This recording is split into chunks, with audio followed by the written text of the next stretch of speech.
Livro Na Próxima Dimensão, de Carlos Bacelli e Inácio Ferreira, capítulo 20. Inquieto, a caminhar no aposento, de um lado para o outro, Nélio era o retrato do desespero. Socorro, doutor, continuava dizendo, arranque-me esta máscara da face, a máscara que eu mesmo plasmei. Quando eu descobri que podia obter as coisas com a força do pensamento, comecei a pensar. Se via determinada jovem na rua que eu nunca tinha visto antes, desejava que ela fosse minha, e dentro de pouco tempo tudo acontecia. É o que os espíritos obsessores, meu filho, procurava explicar, igualmente trabalhavam para que o seu desejo se concretizasse. Eles descobriram o seu ponto fraco e investiram nele. O mal, quando se acrescenta ao mal, gera atitudes de consequências imprevisíveis. Somente a força do bem para anulá-lo. O mal assemelha-se em sua origem a uma bola de neve que, se não for detida, provocará estragos de grandes proporções. Assim como o rio caudaloso tem a sua origem num filete de água, a obsessão se enraiza através de ingênuos pensamentos de invigilância. A doença que se manifesta no cérebro, em verdade, é doença da mente. E agora, doutor, o que farei? Não existe mais esperança para mim. Adoeci e não tenho cura.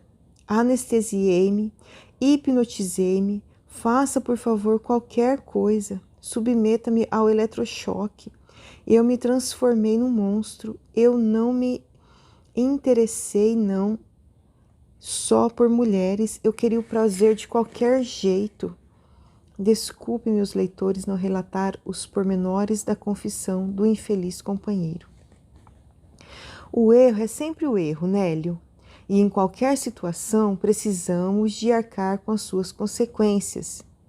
De que lhe valeria fugir às consciências de seus atos? Se eu o induzisse a dormir, por mais que dormisse, ao despertar, a consequência de suas atitudes estaria à sua espera. Então, somente adiaríamos a solução do problema. O seu caso, apesar de grave, não é sem solução, pois pelo menos você não mais se encontra sob qualquer tipo de indução hipnótica. Ah, gritava o rapaz, e aqueles aos quais eu enganei? Eu abusei de muita gente, o senhor não sabe. Eu sou um monstro. Eis o que eu sou, um monstro horripilante. Destruam-me. Eu não vou mais controlar por muito tempo. Se vocês não me destruírem, fugirei daqui e serei um eterno aliado das trevas. Eu sou um monstro lascivo. E ali, diante dos meus olhos atônitos, Nélio começava a se transfigurar. O seu corpo se agigantava, os olhos injetavam-se de sangue, a língua saltava para fora da boca e os seus órgãos sexuais se desproporcionavam. Desculpe-me uma vez mais os leitores, se os incomodo com as descrições que faço do estado de alguns dos meus pacientes. Na condição de psiquiatra, digo-lhe que, em maioria, os casos de demência estão ligados ao campo da afetividade que, por sua vez, não se desvincula da problemática sexual. O meu intuito é o de apenas ser fiel à verdade e não o de escandalizar a quem quer que seja. Nesse sentido, aproveito para esclarecer que as narrativas inseridas no livro Sob as Cinzas do Tempo e Do Outro Lado do Espelho foram tanto quanto possível suavizadas por mim. Talvez os nossos irmãos encarnados não façam ideia do que seja um hospital psiquiátrico ou uma penitenciária à noite. As mãos que ele tantas vezes utilizara para curar, igualmente cresciam e se transformavam em seus instrumentos preferidos de sedução. Nélio, Eu lhe ordenava com veemência: volte ao normal. Você é um ser humano, não um animal. Retroceda, retroceda. Você não está mais no corpo de carne. A sua realidade agora é outra. Descondicione-se. Todos somos criaturas de Deus. Não duvide, meu filho, do poder de vosso Pai. Deus que o criou. Não teria poderes de transformá-lo?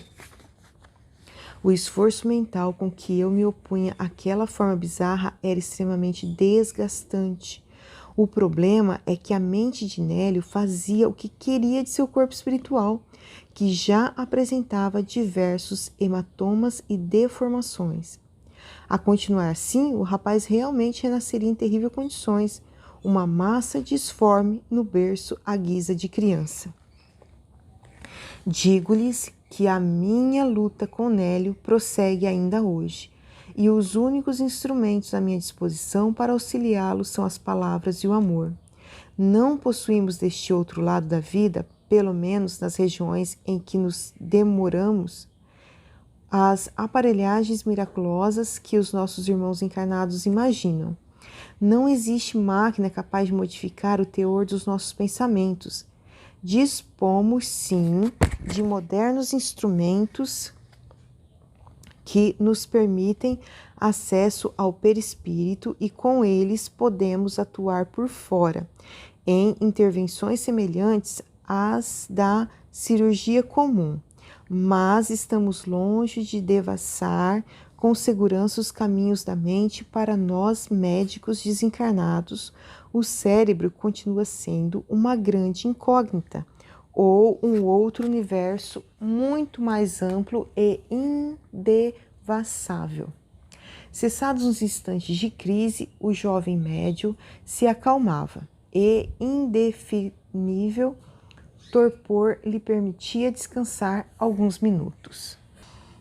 Logo, porém, acordado pelos próprios pesadelos, Nélio começava a gritar e a chamar com insistência por mim. Sem dúvida que fui me afeiçoando a ele, só de pensar que eu poderia perfeitamente estar no lugar dele, eu me apavorava e me deixava conduzir pela compaixão. Todos os dias pela manhã, a minha primeira obrigação era a de vê-lo. Eu e Manuel Roberto, que sempre me acompanhava. Por cerca de 30, 40 minutos conversávamos, apenas conversávamos. Quando ele mais me ouvia e me ouve é quando eu começava a contar-lhe a minha própria história. Doutor, aponte-me uma solução, ele me fala em seus momentos de calma. Eu não posso reencarnar assim. Perto do que fiz aos outros, o suicídio não é nada. Eu não me importo com esta corda ao redor do meu pescoço. Eu me importo é com o outro Nélio que vive dentro de mim. Como é isso possível? Sinto que em meu interior mora outro alguém. E eu só queria ser caridoso, um bom médium de cura. As pessoas me diziam que, quando eu as tocava, elas experimentavam indefiníveis sensações. Se a culpa for das minhas mãos, concordo em ficar sem elas. Se for do meu rosto, eu quero me desfigurar. Nélio, vamos esperar um pouco mais, dizia eu confiante. Retome o hábito de orar. Assim que você aprender a melhor se conter, deixarei que saia daqui e realize algum serviço no hospital. Cuidar da limpeza do pátio, do jardim. A paz mora nas coisas mais simples da vida. Não tenha medo da reencarnação. O que é uma existência no corpo perecível? O tempo na Terra, embora nos dê a impressão de se arrastar, passa com velocidade impressionante. Você errou, todos erramos, não se desespere. A sua questão básica é a humildade. Coloque-se voluntariamente no banco dos réus e aguarde a sentença, que nunca é de punição, mas de educação. Mas o senhor acha que eu me recupero? Se você não pudesse se recuperar, significaria que Deus houvera falhado. O Senhor é o único que me fala com sinceridade. Os outros, os que se aproximavam, estavam sempre querendo alguma coisa de mim. Ninguém erra sozinho, Nélio. No entanto, nem esta verdade deve servir de justificativa para os erros que nós cometemos. Se não concordamos com ela, vontade alguma é capaz de nos constranger. A semente não se desenvolve na gleba que não lhe oferece receptividade. Deixemos, porém, de procurar culpados.